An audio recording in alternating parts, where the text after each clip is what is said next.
بسم اللہ الرحمن الرحیم۔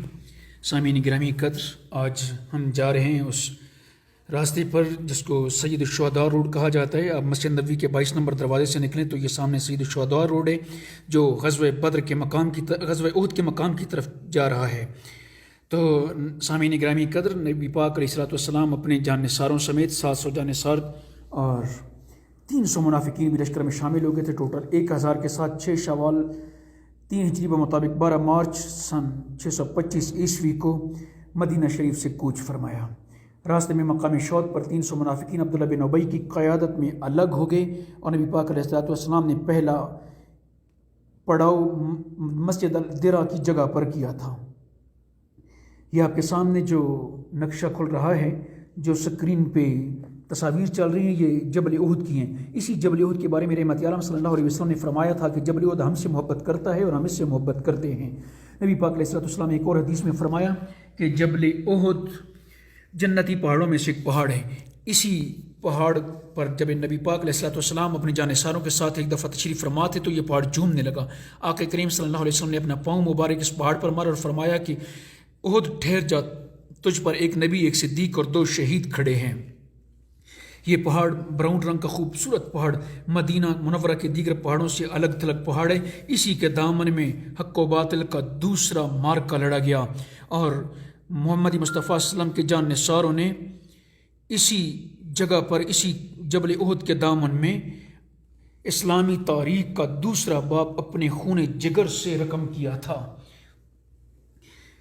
اب آپ کے سامنے یہ وہ جو تصاویر کھل رہی ہیں، مسجد، عمارات اور دیگر مقام، یہ سب اس جگہ پر واقع ہیں جہاں پر میدان احد کا مارکہ سجا ہوا تھا۔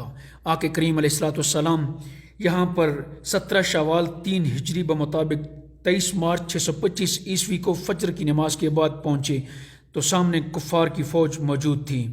اس سے پہلے نبی پاک علیہ السلام نے مسجد المسترہ میں قیام فرمایا اور مجاہدین میں سے کم سن مجاہدین کو واپس بھیج دیا تھا۔ تو اس مارکہ میں عجیب و غریب قربانیاں دیکھنے کو ملیں اور چشم فلک نے پہلی مرتبہ دیکھا کہ جان نثاری کسے کہا جاتا ہے۔ حضرت سعد بن ابی وقاص رضی اللہ تعالیٰ نبی پاک علیہ السلام کے سامنے تیر اندازی فرما رہے تھے اور وہ خوش نصیب لمحہ تھا جب نبی پاک علیہ السلام نے سعد سے فرمایا کہ سعد، میرے ماں باپ آپ پر قربان۔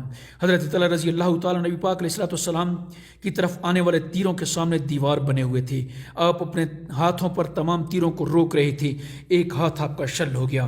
یہی وہ مقام تھا جہاں پر حضرت حنظلہ غسیل الملائکہ نے اپنی زندگی کی آخری جنگ لڑی اور جن کو شہادت کے بعد غسل فرشتوں نے دیا تھا۔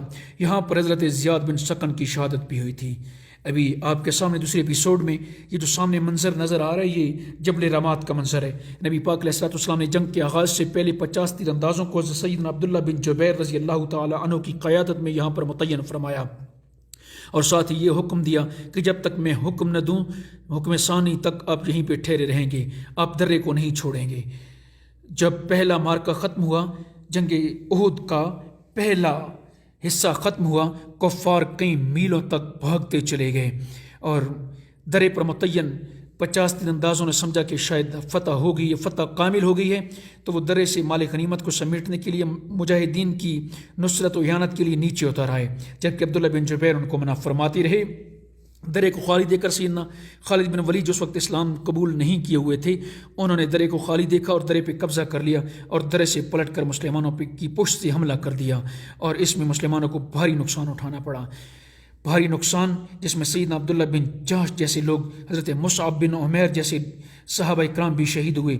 اور اب یہ آپ کے سامنے مسجد سید الشہداء کی اندرونی بیرونی مناظر ہیں، زیارت بھی کرتے جائیں اور مقامی لوگوں کے قول کے مطابق یہ وہ جگہ ہے جہاں پر رحمت عالم صلی اللہ علیہ وسلم کے محبوب چچا سیدنا حمزہ بن عبد مطلب، شیر خدا اور شیر رسول، سید الشہداء، قیامت تک آنے والے شہیدوں کے سردار حضرت حمزہ شہید ہوئے تھے۔